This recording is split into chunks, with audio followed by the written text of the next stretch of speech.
April Fool's Day, it's all a bit of fun, right? While most of us settle for simple pranks like handing out toothpaste flavoured Oreos or supergluing our family members to the toilet, others take it much further, like much further. Most people would agree that the 10 committed pranksters in this video went a little too far on the day.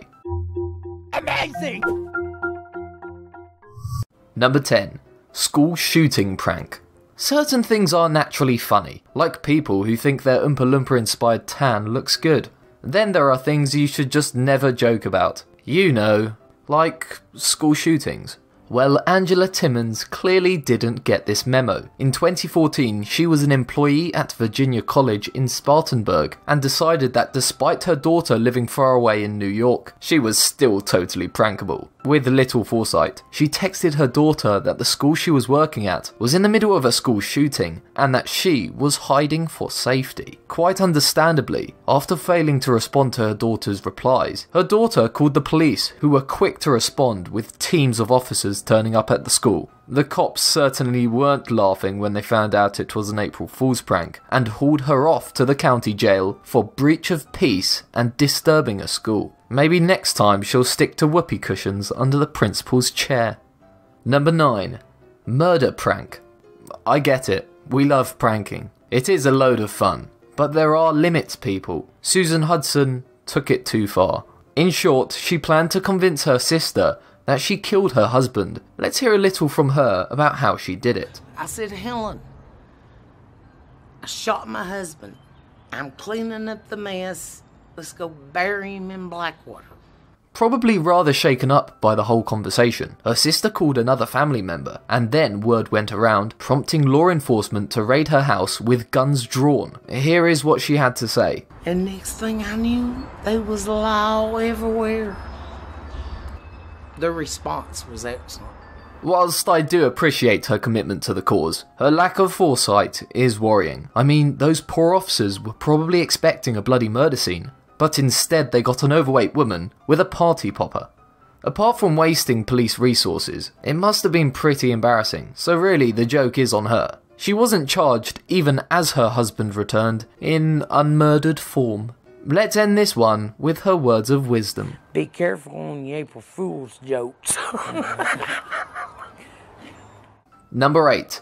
Military intelligence escalates foreign relations. You know what's not likely to stabilise tensions in an otherwise volatile region of the world? A prank. So bad that Susan from the previous example probably thought it up. You see, back in 1986, an unspecified Israeli intelligence officer publicised a false report describing an alleged attempt to assassinate the Lebanese Muslim leader, Nabi Berri. The false report fooled a lot of people, like the Israeli state radio station and the Minister of Defence. Obviously, Berri and others in Lebanese media condemned the joke, which was later reported by news as being a complete hoax. Number 7. There's a chemical in your water. As this video will confirm, radio DJs are notorious for over-the-top April Fool's Day tricks misleading the public. And with this one, it's all in the details. So, back in 2002, a pair of Kansas City DJs announced that the water supply in nearby Olathe contained high levels of a naturally occurring substance called dihydrogen monoxide. Common side effects of this substance include increased sweating, urination, and even suffocation. Citizens became increasingly concerned, and 150 of them called the water department, with more than 24 calling 911. One city official even remarked that it was a terrorist attack. The thing is, dihydrogen monoxide isn't some poison. It's the chemical name of H2O, or water. The hoax has been replicated many times before, and whilst it's crude, it's a pretty disturbing one to play on gullible people. Number 6. Cheap holiday prank. To commemorate the 100-year anniversary of the first round-the-world tour by travel agent Thomas Cook, the London Times had a great idea that would definitely cause queues to form outside the travel agents. In a full article, they noticed how the first tour only cost participants 210 guineas, which was approximately $575 back then. Due to inflation, and to put that in perspective, the price of the tour today would have cost tens of thousands of dollars. A few pages back after the article, the Times noted that they were to honour this trip by offering 1,000 lucky people the chance to go on a similar trip for the exact same price the original trip cost, $575. Looking for a bargain, huge lines formed outside Thomas Cook offices and the travel agent was inundated with calls. To put it lightly, the people who had queued for hours for the deal were not amused when they realised it was all a big joke, so much so that the reporter was fired for it. Number 5. Deadline stress. Coming up to the end of March 2008, Glenn Howlett, an employee at London City Council, was on a much needed vacation. You know, the time to de-stress, forget about work, and that sort of thing. Well, unfortunately for him, just because he was on holiday didn't mean his colleagues wouldn't conspire to form an evil prank against him. They knew he was working on a large project, which was due shortly after he returned to work, so they had a plan to pile up the pressure. They sent him a letter on official city letterhead telling him that his project was now due early on April the 1st. Panicked, and likely unaware of the detail on the deadline date, Howlett cut his vacation short and worked himself into such a panic that he began to experience heart palpitations. Eventually, he collapsed from the stress, and the prank escalated quickly when he opted for an early retirement instead of risking his health over the project. Only after realising that his heart wasn't really in it, did his colleagues finally confess that it was all a joke. Howlett responded by suing for damages, settling for $1.5 million in court, and as a consequence, the city banned all employees from pulling any more pranks. Seems like Glenn got the last laugh.